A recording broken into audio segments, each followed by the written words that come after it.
नमस्कार दोस्तों, स्वागत है आपका डिफेंस कंपास पर। आज हम बात करने जा रहे हैं एक ऐसे मुद्दे पर जो भारत की आत्मनिर्भरता, हमारी वायुसेना की ताकत और आने वाले दशकों की सुरक्षा रणनीति को सीधे प्रभावित करता है। यह कहानी है भारत के स्वदेशी जेट इंजन की और उस जदोजहद की जो हमें विदेशी सप्लायर पर निर्भर रहने से मुक्त करेगी। चैप्टर 1, पहला बड़ा कदम, गोदरेज एरोस्पेस की कामयाबी। दोस्तों, हाल ही में एक ऐतिहासिक उपलब्धि सामने आई है। गोदरेज एरोस्पेस ने सफलतापूर्वक कावेरी ड्राई इंजन का पहला प्रोडक्शन सीरीज यूनिट, जिसे D1 कहा जा रहा है, डिलीवर कर दिया है। अब आप सोचेंगे इसमें खास बात क्या है? तो फर्क यह है कि पहले तक जो कावेरी इंजन बने थे वो सिर्फ प्रोटोटाइप यानी टेस्टिंग के लिए बने थे, लेकिन D1 असली मायने में सीरीज प्रोडक्शन स्टैंडर्ड पर बना पहला यूनिट है। यानी अब हम टेस्टिंग से निकलकर असली उत्पादन के दौर में प्रवेश कर रहे हैं। चैप्टर 2, प्रोटोटाइप से प्रोडक्शन तक। शुरुआत में गोदरेज ने जो इंजन बनाए वो पूरे के पूरे असेंबल किए गए थे ताकि टेस्टिंग, इंटीग्रेशन और प्रोसेस को समझा जा सके। लेकिन अब D1 को इंजन मॉड्यूल कहा गया है, यानी अब पूरी तकनीक को मॉड्यूलर तरीके से बनाया जा रहा है। अलग अलग हिस्सों जैसे compressor module, turbine stage, combustor और एक्सेसरी सिस्टम को स्वतंत्र रूप से प्रोड्यूस और टेस्ट किया जा रहा है। इससे फायदे बहुत बड़े, उत्पादन आसान होगा, स्केलेबिलिटी बढ़ेगी, मेंटेनेंस सरल होगा और सबसे जरूरी, तेजी से सीरीज इंजन बनाए जा सकेंगे। चैप्टर 3, भारत की स्वदेशी propulsion road map. Kaveri dry engine खासकर UCAV यानी unmanned combat aerial vehicle, stealth drone और आने वाले ट्विन इंजन प्लेटफॉर्म के लिए डिजाइन किया जा रहा है। लेकिन ये यही तक सीमित नहीं है, आगे चलकर इसी से रास्ता खुलेगा कावेरी 2.0 के लिए, जहां विदेशी कंपनियों के साथ मिलकर और ज्यादा पावरफुल इंजन बनाए जाएंगे। चैप्टर 4, गोदरेज की भूमिका और महारत। इस डिलीवरी के साथ गोदरेज एरोस्पेस ने खुद को एक प्रमुख इंडस्ट्रियल पार्टनर के तौर पर खुद को स्थापित कर दिया है। दोस्तों, इंजन बनाना सिर्फ मशीन फिट करना नहीं है, इसमें ऐसी तकनीकें चाहिए जो दुनिया के बहुत कम देशों के पास है, जैसे single crystal blades, hot section के लिए एडवांस मेटलर्जी और कंबस्टन लाइनर की प्रिसीजन मैन्युफैक्चरिंग। गोदरेज अब इन्हें भारत में मास्टर कर रहा है और यही हमारे आने वाली पीढ़ियों के लिए एक मजबूत प्रोडक्शन इकोसिस्टम तैयार करेगा। चैप्टर 5, विदेशी इंजनों पर निर्भरता और जीई की दिक्कतें। लेकिन कहानी का दूसरा पहलू थोड़ा परेशान करने वाला है। दोस्तों, आप जानते हैं कि हमारा तेजस MK1 फाइटर जेट फिलहाल जनरल इलेक्ट्रिक के F404 इन 20 इंजनों पर निर्भर है।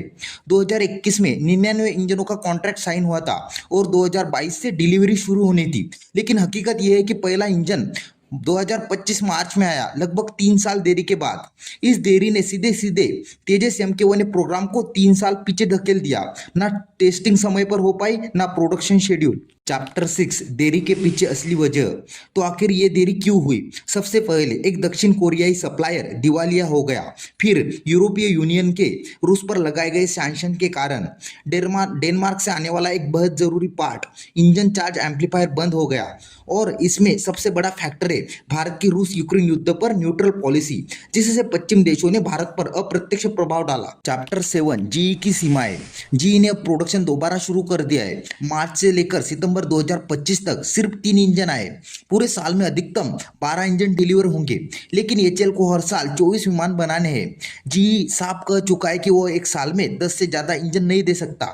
इससे 83 तेजस MK1 की डिलीवरी और आने वाले 97 विमानों का शेड्यूल गड़बड़ा जाएगा। चैप्टर 8, अब भारत का क्या रास्ता होना चाहिए? दोस्तों, अब भारत के सामने दो तरफा रणनीति है। पहली, शॉर्ट टर्म सॉल्यूशन, जीई पर दबाव डालकर इंजन सप्लाई तेज करना, साथ ही दूसरे विकल्प देखना, जैसे फ्रेंच स्नेकमा EM88-4E जो राफेल में लगता है, या यूरोजेट EJ2000 जो यूरो फाइटर में है। ये दोनों इंजन ज्यादा पावरफुल है, थ्रस्ट टू वेट रेशो बेहतर है और इंडियन एयरफोर्स के मौजूदा बेड़े से कॉम्पेटिबिलिटी भी रखते हैं। हाँ, इन इंजनों के लिए डिजाइन और सर्टिफिकेशन में 2-3 साल लगेंगे, लेकिन लंबी रेस के लिए ये जरूरी है। और दूसरा ऑप्शन है long term solution, Kaveri engine programme को पूरी ताकत से आगे बढ़ाना, इंडस्ट्री पार्टनर को शामिल करना और फंडिंग और टेक्नोलॉजी ट्रांसफर में कोई कमी न छोड़ना। दोस्तों, कावेरी प्रोग्राम 1989 से चल रहा है और बहुत मुश्किलों से गुजरा है। हालांकि अभी तक यह तेजस के लिए फिट नहीं हो पाया, लेकिन इसने बहुत कुछ सिखाया। Advance metallurgy, fully authority digital control और टेस्ट इंफ्रास्ट्रक्चर। अब यही ज्ञान हमें कावेरी 2.0 और आने वाले आगे AMCA जैसे प्रोग्राम में काम आएगा। चैप्टर 9, भारत की ऐतिहासिक गलती और चीन का सबक। अगर हम पीछे देखें तो 1960 में भी भारत ने E3000 प्रोजेक्ट शुरू किया था, लेकिन बीच में छोड़ दिया। यही पैटर्न बार बार दोहराया गया। लगातार असफलता, राजनीतिक इच्छा शक्ति की कमी और ब्यूरोक्रेटिक बाधाएं। वही दूसरी तरफ चीन ने केंद्रीकृत अप्रोच अपनाए और आज उनके पास WS-10 और WS-15 जैसे इंजन है। यानी हमारी सबसे बड़ी कमजोरी रही है सततता की कमी और जवाबदेही का अभाव। चैप्टर 10 निष्कर्ष। दोस्तों, इंजन तकनीक सिर्फ टेक्निकल मसला नहीं है, ये रणनीतिक स्वायत्ता का मामला है। जिस तरह से हमने न्यूक्लियर और स्पेस प्रोग्राम को राष्ट्रीय मिशन बनाया, उसी तरह जेट इंजन भी एक राष्ट्रीय मिशन होना चाहिए।